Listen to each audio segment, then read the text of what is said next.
Hey guys, Romie Reviews here. Please like, comment, subscribe. This is my review for The Haves and the Have-Nots, Season 6, Episode 12, In His Eyes. So the episode starts off with Wyatt, and we see Wyatt about to go and smash Jim. That sounds weird. You know, hit Jim with that statue. But he can't do it, and Jim calls his bluff. So he gets up and it's just like, Wyatt, you're not going to do it. You're a punk. What are you going to do? Wyatt cannot stand his father, his mother, his family. It doesn't matter. What matters is that Jim, he does what I hoped he would do. Because I said, you're not about to leave this apartment with all the drugs. All of that coke? Oh, no. You need to go and finish what you started. So he goes, he says, oh, Wyatt, what are you actually going to do? While he makes sure that the rest of it goes down the sink. Now, I'm thinking, we can turn this from coke to crack quickly. We can turn this from coke to crack quickly. It's going down the pipe, isn't it? And as we know, residue always remains in the pipe, doesn't it? And you didn't go and unscrew the pipe now, did you? But, you know why? That's too much work for him. So he's just, because Catherine's like, let's go, let's just go. I'm thinking, really? Benny is stopping Melissa and Veronica from fighting.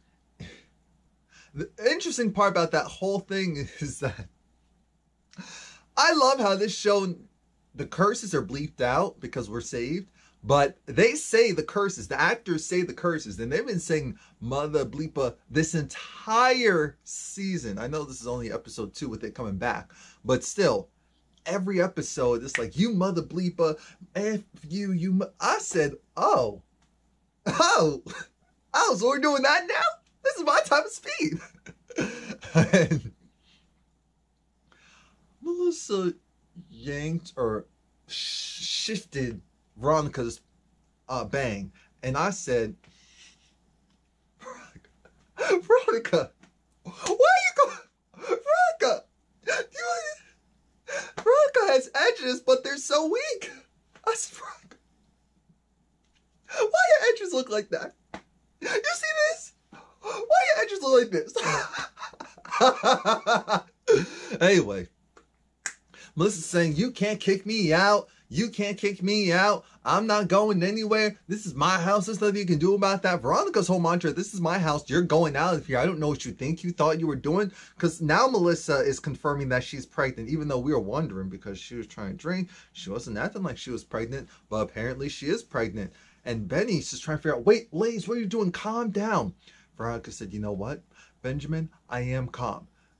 Benny is kind of defending, no, he is defending Melissa, so that pisses off Veronica, and Veronica says, oh, here's how this goes, Benjamin. It's not even Ben. Here's how this goes, Benjamin. From now on, don't ask me to do anything for you. I'm not doing anything for you. I'm not answering your calls.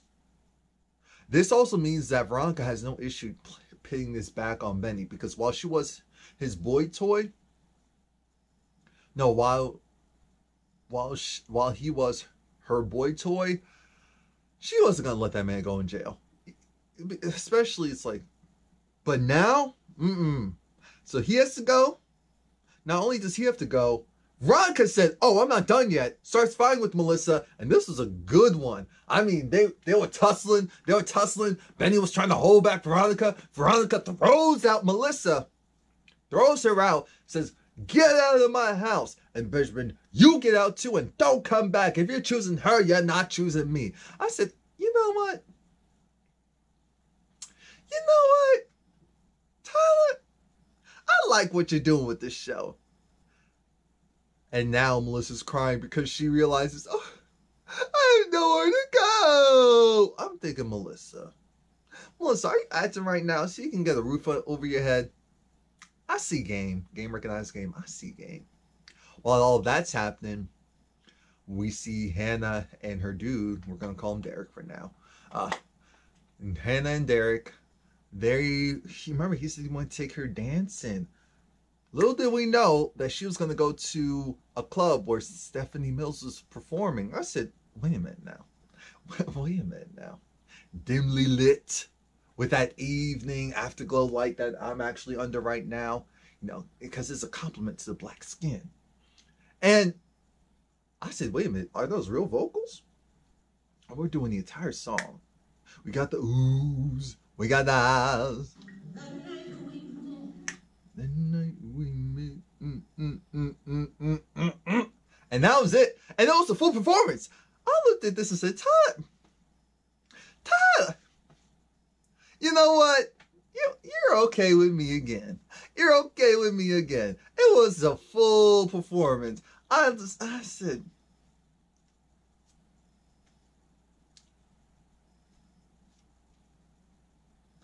after that, you know Hannah is enthused by all of this. And her and Derek, they sit down. They just unwind a little bit. At one point, there was a conversation about Hannah smiling, and you know, it's been a while. The last person to make her do that was her grandson, who's now dead. I said, oh my gosh, we'll bring this back down. But you know, Derek's being nice, being very much so a gentleman. When can I see you again, you know? And she says, well, church. Church? Yes, church. And you know the thing that you apparently go to as well and partially run yourself? He said, oh, yeah. Well, I sing in the choir. Oh, can I watch you? Well, you can come to the main service. Oh, okay, fair enough. It is true. The choir people, during rehearsal, they do not want an audience. No. If you're not help setting up, if you're not a part of it, you has to go. Anyway, the interesting part about this is it went from, you know, nice and cute and gentlemanly to forward. He's looking at Hannah like, you're looking like a snack. I'm hungry. When are we going to make this happen? When are we going to make this happen? And it's peculiar because he jumps the fence and said, essentially, not even alludes. Just, am I going to go home, take you home to my place? Are we going to smash or not? Are we going to smash or not? I looked at him like, really? Really? I said, no, we're not doing that. No, I'm married. And you know the good word. Can't do that unless you're married. Unless I said, who said that? Who said that? Anyway, I'm a mess. But she said, no, buddy, that's not happening here. He's not slick. Oh, he gets a little liquor into her. Gets a nice song or two, and then gets some action. No. She's too classy for that. No, I'm sorry. Class has nothing to do with that. She's too saved for that. How about that?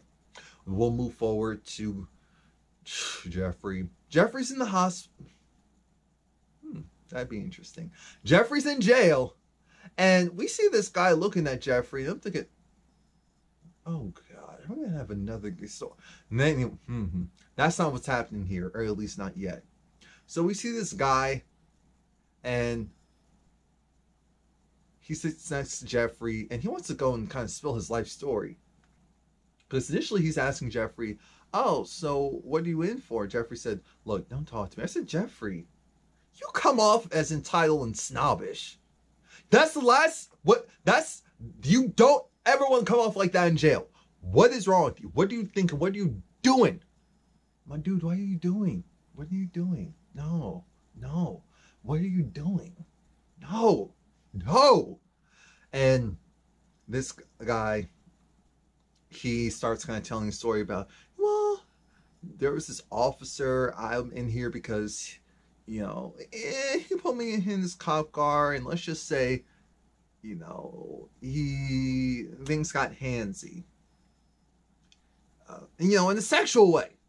And I'm thinking, what officer is this? So now you want to know more of the story? I'm thinking, are you a plant?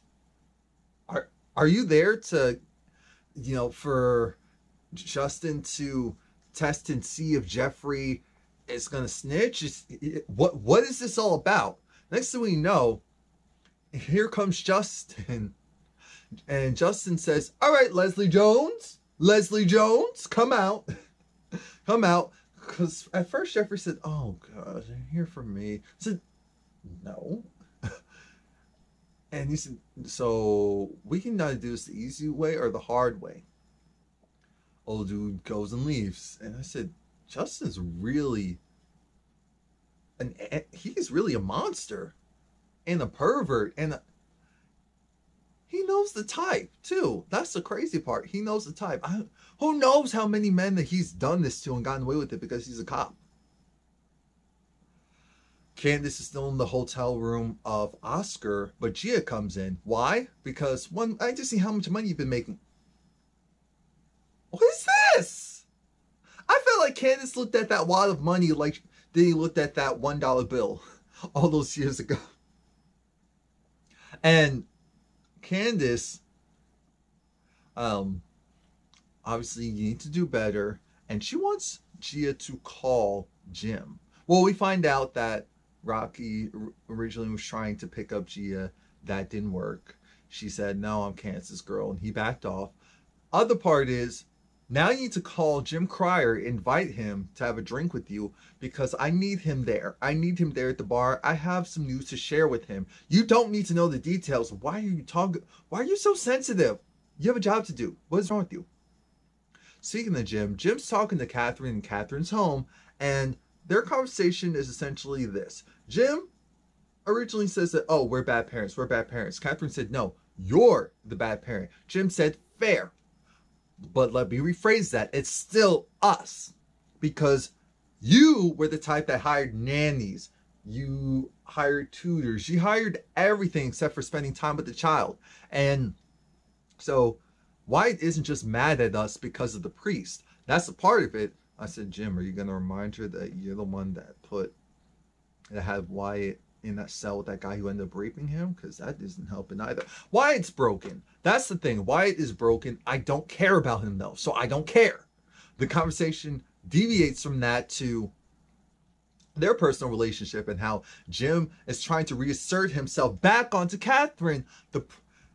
With the premise of, he wants to make sure that he gets that money, that they're on one accord with the legalese and all of that. Even though we have that going on, Catherine does not care. Catherine's mantra is this. She doesn't need him. She doesn't need him. She doesn't want him. She had other dudes. While Jim was out there being philandering, she was doing her dirt just in the dark. And I do believe that Catherine wants the person that she's married to want her. Once that didn't happen, she didn't stick around and, be the crying, doting wife. Because I can't see her ever being that way.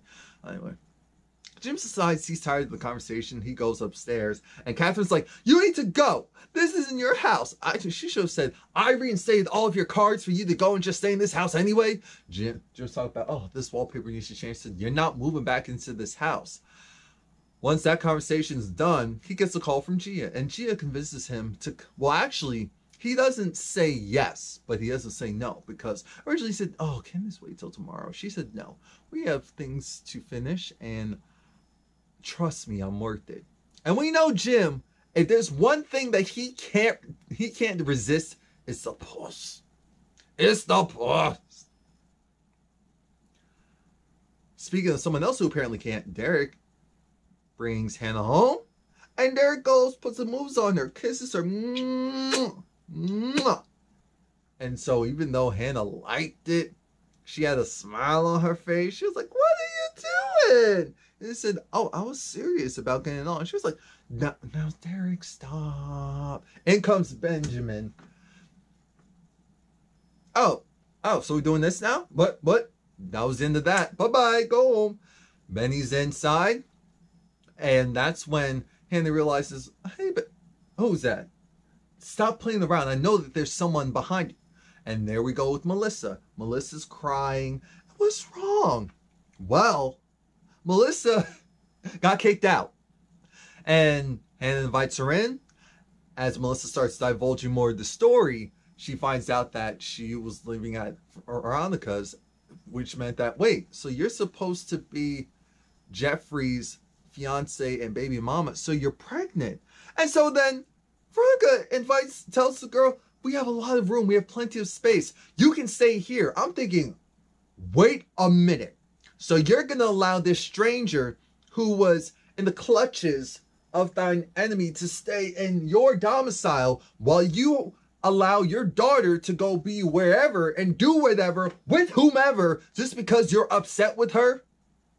You already saw that going and playing hardball with her didn't work. And yet you still kick her. That's my thing with Hannah. That's because at first I said, look at Hannah going and protecting this person. And then it clicked in my mind, no. Hannah's the type of person that'll go give the shirt off of her back to everyone else except for her daughter. And again, I understand that Candace did wrong, so you don't enable bad behavior. That is horrible parenting. But still, there's still other ways you can support and steer. And Hannah wasn't equipped to handle Candace. Anyway. So Melissa gets to stay there. Again, I feel like this is all a trap because Melissa's mental. She's not dumb, though. I'm convinced that she's doing this just to get a roof over her head. I am 150% convinced. You can't tell me nothing. There are no accidents in this case.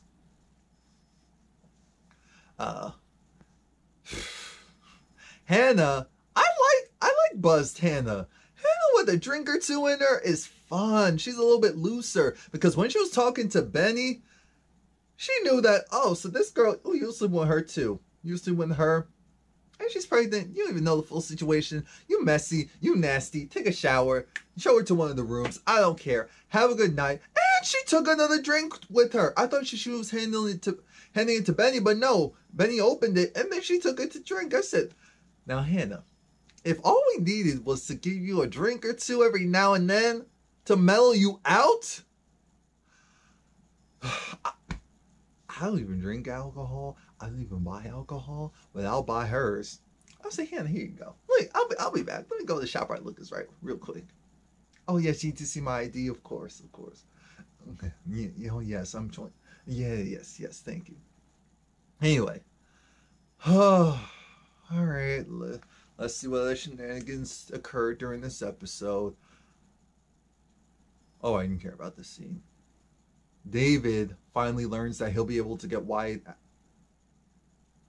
Dang it, I was so close to get Jeffrey out of jail tomorrow. And Erica miraculously wakes up. Erica has a conversation with David, and David has just talked about how he really likes Erica, and he's sorry about all this mess. Erica realizes that, David, you still have feelings for Veronica, which we all knew. That's the only way you put up with someone who does that type of mess. You still have to feel something for them. And it's not hate. Excuse me. It's not hate. But she says that she really likes him, and she wants to take things to the next level. And I'm thinking, oh, okay. She didn't say that bluntly, but she said what she said. After that, we see Jeffrey back in jail. And I was looking around in that cell. I saw someone pacing back and forth. No.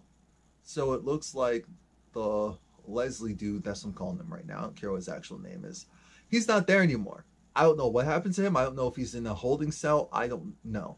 What I do know is, why do they keep having these conversations in the out and open where you can't tell me other nosy inmates aren't listening for dear life, just waiting to spew this to the first cop that they think that they could, that could help them with this? You're not going to convince me anything different. Jeffrey is an idiot, but Jeffrey actually looked jealous. And you know I don't like Justin. You know I don't. But Jeffrey did look jealous with the whole thing of Justin saying, ha, Leslie and I, and Leslie liked my, and you know how big my, and Leslie knows how big, I said, Justin. Because Justin lured Jeffrey out with the premise of, oh, you're being released. And I said, it's still nighttime, so I knew that wasn't true. Jeffrey did look jealous. He looked very jealous. And yes, Jeffrey, he does this with everyone. He said he has a big appetite. He he did this for him. He did this for him because he can. I'm thinking, ugh. It kind of sounds like you're getting worn out, Jeffrey. You better do something quick. Sounds like you're getting worn out. It sounds like he's getting worn out of viewing this whole scenario. And you only have one of two options. Put up with it or shut up. Justin even making a lewd comment about, I can't, you know what? It's going to take me a moment to get it back up. So yeah, I'll take you back to your cell. So who's going to be the next person killed? That's what I want to know. Who's going to be the next person killed? Rocco has his new guy who was late come in, and Rocco was pissed. He's like, you can't be late. You cannot be late. I guess Rocco was going to take his time off, and the guy was still there. Because this guy's also part of the full, you know, prostitution ring. But it's weird. That guy, I don't know why. He looked like he could be related to either Landon or even Charles. It's weird. Now, Jeffrey is an idiot. Jeffrey is so dumb. I can't stand him. I can't. Because what happened next and what Veronica came back, I can't even talk about it. Okay, let me calm down. Oh, I want it so bad because he's so dumb. We'll go to another dummy. Wyatt. We finished the episode off with Wyatt. And Wyatt, he goes back to his dealer, and his dealer thinks that he's the ops, he's the cops. Why wouldn't he? He's the type of person where you have to think about this. Wyatt, you had a brick of coke. You would be dead if you even did, I'm not going to give you any ideas. So, a certain amount. And all of it's gone. All of it's gone. And you're not telling your dealer what happened to it. Yeah, you're giving the whole jitters and the... And even the owner is looking at you like, he gets that baseball bat ready. But he finally says, no, my father, he flushed it down the drain. You know, it's just like, I just need some more. And he said, oh, well, okay, you're stupid. I can see that. I said, yes, Wyatt is stupid. The thing with his stupidity is that he doesn't have any money right now. And guess what? He won't have any money right now. He's over his limit, which makes sense. He said, once it hits 12, it'll refresh and I'll get more money out. No, you won't, because Candace has your money and transferred your money out. I already know how this is going to play. But he was so jittery that the owner felt pity on him and wanted to keep him loaded or calm. So instead of just paying for a drink, he said, why don't you give him some of the drugs now? I said, what type of arrangement, what type of mess is this? Who does this? He said, look at that car. Look at the car keys. He has the money. Thinking, no, he had the money. So that's it. Please like, comment, subscribe. Come back next week and watch my reviews for what is it called? Empire and Star. And shout out to any of the new subscribers. You know, any of my current subscribers.